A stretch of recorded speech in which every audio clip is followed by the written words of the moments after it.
Well, hello, and welcome back to Session 5.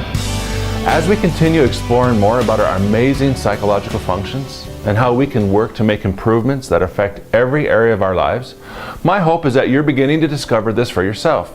You know, me just talking about how great this journey is all good. But if you're not having a personal experience or some level of progress, then our team wants to reach out to you and provide whatever type of support you require. You know, I remember the first time I began to learn about this, I was so excited because I used to think that the way I would think and feel was a result of everything going on around me. You know, if my work, my circumstances, the people in my life were good to me, then I'd be okay in here. But if those things were not going well out there, well, then I would just not be healthy at all. It would result in unhealthy thoughts, unhealthy emotions, high susceptibility to stressful, escalated situations.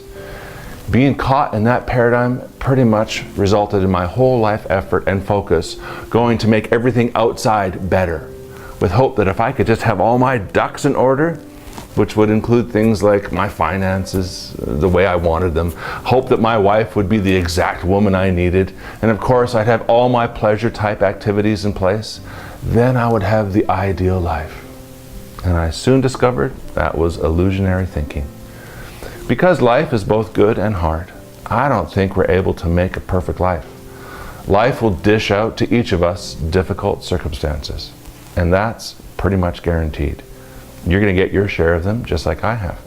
But in spite of these, we can learn how to build resilience into our lives to get through that hard stuff. We can also learn to discover deeper levels of joy instead of chasing after happiness. Joy instead of happiness. Things like new cars, more money, and a better job are all good in and of themselves. But if we don't seek after a more internal success in our lives, the external things can become a trap. So let's get moving on to Lesson 5, which is going to be a little bit different today. In Session 1, we talked about how our psychological functions are an amazing part of us and they make up who we are. They also determine the success that we will have in our work, our relationships, and our overall quality of life. We then talked about how our psychological functions move back and forth from being in a regulated or an escalated state. Being escalated often would be considered unpleasant and a stressful place. Becoming escalated is okay and very normal as long as we don't move into this state too often or stay in it for too long, or find that we're unable to bring ourselves back to a regulated state. And then we close by talking about how many people view their psychological functions like the color of their eyes. It's something they cannot change, they're just born with it. However, the frontiers of brain science tell us that our brains are neuroplastic, which means they can change. Each of us are capable of making positive changes to our psychological functions, which means that we create awareness and learn how to regulate ourselves when we become escalated. In Session 2, we learned how to become aware of our psychological functions and how to bring ourselves from an escalated state back to a regulated state using our regulation tools. We then looked into the lives of Sue, Bill, and John as they began their journey in working to improve their psychological functions. Then we shifted and introduced engagement and how engagement works to create healthy connections between people, making us less susceptible to becoming escalated, and how actually being disconnected to people makes us highly susceptible to that escalation. In Session 3, we talked about what causes us to be more susceptible in becoming escalated, which involves learning about basic emotional needs that we have, and what happens when they're met or unmet or disregarded altogether. And then we talked about the deep intrinsic longings that people have for emotional connection with others. And this profound connection is experienced when these emotions are expressed and understood by others and validated. When this occurs, we experience a significant sense of feeling cared for, understood, and accepted. And having these needs met are basic to our sense of emotional safety. And when they're not met, our core survival responses of fight, flight, or freeze become activated. And if these needs are disregarded, as in a case when we feel criticized or insulted, put down, or rejected by others, our survival instincts become highly activated and we can rapidly move into that state of fight, flight, or freeze. In Session 4, we talked about how to resolve conflicts better in our life, and that relational conflict is the #1 cause of escalation. And then we looked at how when we have unmet needs such as empathy or compassion, being understood, receiving encouragement and validation. When we don't receive these, we become more susceptible to escalation. We also looked at the lives of Bill, Sue, and John, and we took a look at how they moved into an escalation state when they don't have those needs met. And how when they're in their escalated state, how much of their mental energy is directed towards survival responses.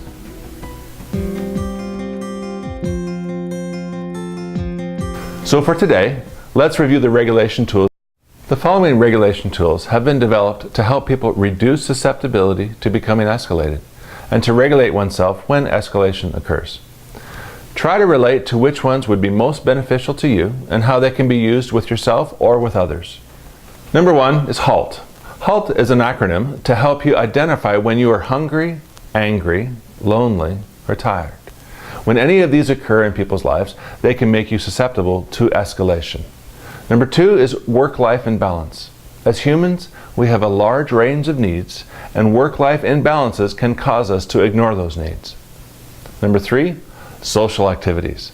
Having people you can hang out with, family, co-workers, any sports clubs, hobbies, whatever, where you can experience play and laughter and a sense of ease and lightness.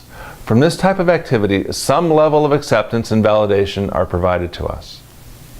Number 4, social support, which is where we receive deeper levels of support from people who we trust and feel free to be ourselves, to speak openly, or to be authentic and to be known for who we really are. From this type of relationship, a deeper level of acceptance and validation occurs. In the case that you do not have these type of relationships, you need to seek out a counselor who can provide you with this kind of support. Number 5 is cardiovascular exercise. This will help you maintain a balanced brain chemistry and de-stress you, which all works to build strong resilience. Number 6 is sufficient sleep. 7 is power napping. If you're able to power nap each day, the studies are emerging that the multiple benefits this provides, it creates a stronger resilience. Number 8, checking in with yourself. This is the practice of observing what the health of your thoughts and emotions are. It can be done through being reflective with yourself in thought, or it can be carried out through journaling. Number 9 is checking in with others. And this is the practice of observing what the health of your thoughts and emotions are by sharing them with an empathetic listener. Number 10 is gratitude breathing. This is slow breathing as you rehearse what you are thankful for. Number 11, prayer or meditation or any type of spiritual activity. Number 12 is increasing your tolerance, which is simply learning how to reduce your irritability levels. Number 13, setting healthy boundaries.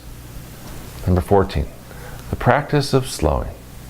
This will include taking a lunch hour, an evening, a day, or a week, and slowing down everything. This could include slowing the speed of your activities, the speed of your talk, or your thinking. Number 15, daydreaming and visualization techniques. Creative imagining of the best case scenario, best outcome, reaching your goals, or the place where you feel the happiest. For me, this is always imagining all my senses engaged for my favorite beach in Maui, which includes visualizing the sound, the smell, the temperature, the touch, and sometimes the taste of my Mai Tai. Number 16, talking on the phone or Skype with someone you know well to experience laughter or the playfulness or connecting in some way. Number 17, physically engaging a person in a non-sexual way, which could include receiving a massage, hugs, sitting next to someone, playing with a child, cuddling with their baby if given permission, or nose to nose with a pet. As humans, we all need to be touched. Number 18, mindfulness, meditation practice, or any type of spiritual practices. Number 19, spending time in nature and exercising in nature has been proven to even be more beneficial than mindfulness or exercise alone. Number 20, volunteerism, random acts of kindness, and a gratitude practice or journal are all areas that have been researched as beneficial for short and long-term regulation. Number 21 is Abraham deep breathing, and Sue demonstrated this for us in past sessions. Number 22, body awareness. Just noticing your breath without changing or judging, noticing where your body feels relaxed and bringing attention to what feels good. Now I want to go over the tools that you can use to regulate yourself when you are highly escalated. Number 1 is early detection. Learning to determine when you're in the early stages of escalation and to immediately move into regulation activities is easier than waiting until you're fully escalated. This is best done by checking in with yourself, gaining awareness of your psychological state to determine what level that you're at from 1 to 10. I want you to consider these two important points when you're checking in. Be curious about your thoughts and emotions to determine if you're experiencing discouragement, extreme or catastrophic thoughts, anger, impatience, low tolerance, or high levels of irritability, or desire to withdraw and isolate or move into conflict. Secondly, be curious about your physical body to determine if you have tension in your body, increased pain levels where physical pain exists, shortness of breath, the feelings of strong emotion in parts of your body such as anger in your forehead or anxiety in your chest. Emotions can often be felt somewhere in your body. The third regulation tool is this: timeouts. If you're experiencing escalation, respectfully be excused to move into self-care. As we discussed earlier, most of the time it's possible to be excused. Number 4, to find 3 or 4 regulation tools from the list we just reviewed, which were the tools to reduce susceptibility, and to become proficient in the use of them to help you move back to a regulated state. And remember, when you first begin learning how to regulate yourself, it's normal to require support.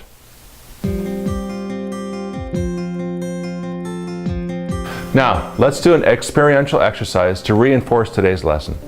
We broke various aspects of escalation and regulation into 3 categories, which include these: susceptibilities that bring on escalation. Number 2, triggers that shift you into escalation. And 3, identifying early or full stages of escalation and regulating oneself. All right, let's talk about the first one, susceptibilities that bring on escalation. You know, the deep-rooted causes that make us susceptible to shifting into an escalated state comes from past relationship fractures, which make it difficult for us to engage others, resulting in not having our deep emotional needs met or disregarded altogether.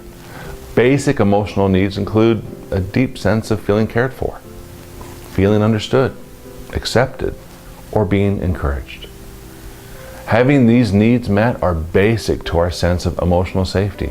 And when they're not met, our core survival responses of fight, flight, or freeze become easily activated. The second one was triggers that shift us into escalation. Triggers that can begin the escalation process include feeling criticized, or insulted and put down, ignored or rejected by others. Or it may be a high level of irritability that we have from undealt with relationship fractures. When any of these triggers occur, our survival instincts become highly activated and we can rapidly move into an escalated state of fight, flight, or freeze. In the case triggers like this occur, that makes us feel overpowered, and it's important to seek support for you to help deal with those triggers. The third one was to identify early or full stages of escalation and regulating oneself. There are many early warning signs that you can learn to become aware of to detect escalation beginning to occur. Let's begin by looking at the signs in your physical body, which could include a strong physical sensation in your body, things like tightness or tension in your forehead, your chest, your neck, shallow breathing, or could include a numbness or just being stuck, kind of like a deer in the headlight situation. It could also include strong emotional sensations such as fear or anxiety, anger, guilt or confusion, disconnection from people. Relationally, it could feel like misunderstanding or invalidation, not feeling cared for or disrespected. It also could include a strong desire to fight or argue your point, or a strong desire to get away from the person as fast as you can and put them in that penalty box. So when you feel escalation coming on, learning how to put a difficult situation on hold by taking a time out and regulating yourself will eliminate you moving into a fully escalated state.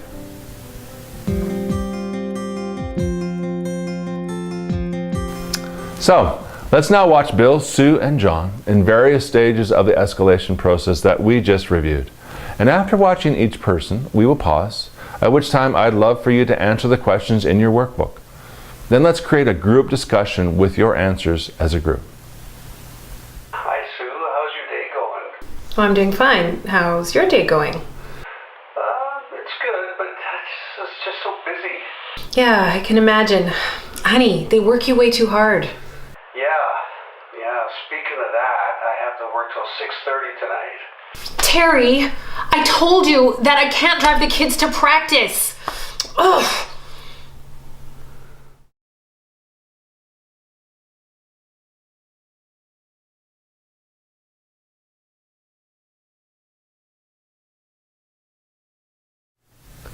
Okay, thanks for doing that. Now let's watch the next person, and as you do, please try to relate to each of these questions for yourself. What are your susceptibilities towards escalation? What are some of your triggers that cause escalation? And what kinds of things could you do to avoid escalation coming on in the early stages? Or what can you do to regulate yourself when you're fully escalated?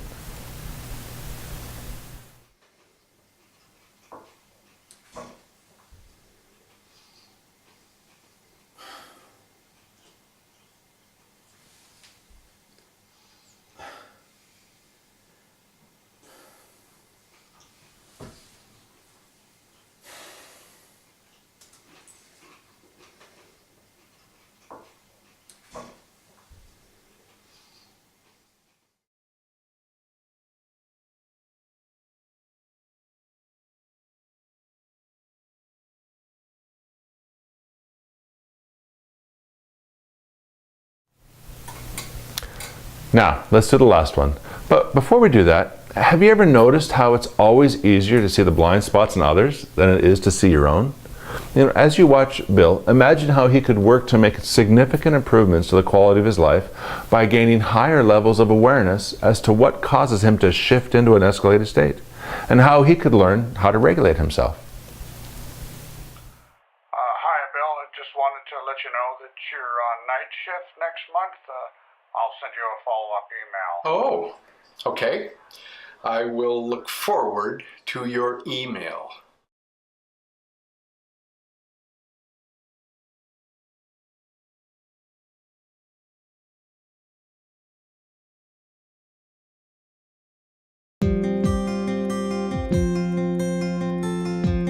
Okay, we've come to the end of session 5. And this week I want to encourage each of you to continue working towards increasing your awareness towards your own emotional needs and try to have as many of them met as possible, which comes from being engaged with people. Additionally, you can learn to become skilled in identifying when escalation is coming on and to gain skills in how to move into the use of the regulation tools that will help you to come back to a regulated state. It was great being with you, and I really look forward to seeing you in session 6.